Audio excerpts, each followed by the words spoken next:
ತಿರುವಳ್ಳುವರ್ ಪ್ರತಿಮೆ ಅನಾವರಣಕ್ಕೆ ತಯಾರಿ ನಡೆಯುತ್ತಿದ್ರೆ, ಇನ್ನೊಂದೆಡೆ ಕನ್ನಡ ಪರ ಸಂಘಟನೆಗಳ ಪ್ರತಿಭಟನೆ ತಾರಕಕ್ಕೇರಿತ್ತು. ಮಲ್ಲೇಶ್ವರಂನಲ್ಲಿ ಕನ್ನಡ ಪರ ಕಾರ್ಯಕರ್ತರು ಪೊಲೀಸ್ ಜೀಪ್ ಹತ್ತಿದ್ರೆ, ಮತ್ತಿಕೆರೆಯಲ್ಲಿ ಕರವೇ ಕಾರ್ಯಕರ್ತರು ರಕ್ತ ಚೆಲ್ಲಿದ್ರು. ಕನ್ನಡ ಪರ ಸಂಘಟನೆಗಳಿಗೆ ಇವತ್ತು ಕರಾಳ ದಿನ. ಹೀಗಂತ ರಕ್ತದಲ್ಲಿ ಬರೆದ ಕರ್ನಾಟಕ ಗಡಿ ರಕ್ಷಣಾ ವೇದಿಕೆ ಕಾರ್ಯಕರ್ತರು ಸರ್ಕಾರದ ವಿರುದ್ಧ ಆಕ್ರೋಶ ವ್ಯಕ್ತಪಡಿಸಿದರು. ಬೆಂಗಳೂರಿನ ಮತ್ತಿಕೆರೆಯ ಜೆಪಿ ಪಾರ್ಕ್ ಸಮೀಪ ಪ್ರತಿಭಟನೆ ನಡೆಸಿದ ಕರ್ನಾಟಕ ಗಡಿ ರಕ್ಷಣಾ ಹೋರಾಟ ಸಮಿತಿ ಕಾರ್ಯಕರ್ತರ ಕೋಪ ಇಷ್ಟಕ್ಕೆ ತಣ್ಣಗಾಗಿಲ್ಲ. ಅರೆ ಬಿತ್ತನೆಯಾಗಿಯೂ ಹೋರಾಟ ನಡೆಸಿದ್ರು. ನಂತರ ಕೈಕೊಯ್ದುಕೊಂಡು ರಕ್ತದಲ್ಲಿ ಕರಾಳ ದಿನ ಅಂತ ಬರೆದು ಮುಖ್ಯಮಂತ್ರಿ ಯಡಿಯೂರಪ್ಪನವರ ವಿರುದ್ಧ ಕಿಡಿಕಾರಿದ್ರು. ಮುಖ್ಯಮಂತ್ರಿಗಳು ಕನ್ನಡಿಗರ ಮಾನವನ್ನ ಹರಾಜಾಕಿದ್ದು, ಕನ್ನಡಿಗರು ಕದ್ದು ಮುಚ್ಚಿ ಹೋರಾಟ ನಡೆಸಬೇಕಾದ ಪರಿಸ್ಥಿತಿ ನಿರ್ಮಿಸಿದ್ದಾರೆ ಎಂದು ಆರೋಪಿಸಿದರು.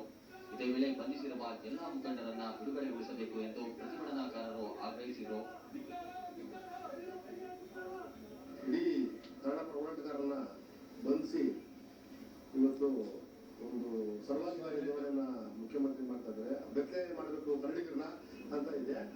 ಹಾಗಾಗಿ ಬೆತ್ತಲೆ ಮಾಡುವಂತ ಅವ್ರ ಆಸೆನ ಇದೊಂದು ಆಸೆ ಇದೆ ಅವ್ರಿಗೆ, ಕನ್ನಡಿಗರು ಅವಮಾನ ಮಾಡಬೇಕು, ಅವ್ರನ್ನ ಬೆತ್ತಲೆ ಮಾಡಬೇಕು ಅಂತ ಹೇಳಿ. ಹಾಗಾಗಿ ನಮ್ಗೇನು ಅಭ್ಯಂತರ ಇಲ್ಲ, ಬೆತ್ತಲೆ ಮಾಡ್ಕೊಂಡು ನಾವು ಅವ್ರಿಗೆ ಖುಷಿ ಪಡಿಸೋದ್ರಲ್ಲಿ. ಯಾಕಂದ್ರೆ ನಾವು ಹಾಗಾಗಿ ಬೆತ್ತಲೆ ಮಾಡೋದಕ್ಕೂ ನಮ್ಗೆ ಅಭ್ಯಂತರ ಇಲ್ಲ, ಬೆತ್ತಲೆ ಆಗಕ್ಕೂ ಸಿದ್ಧ.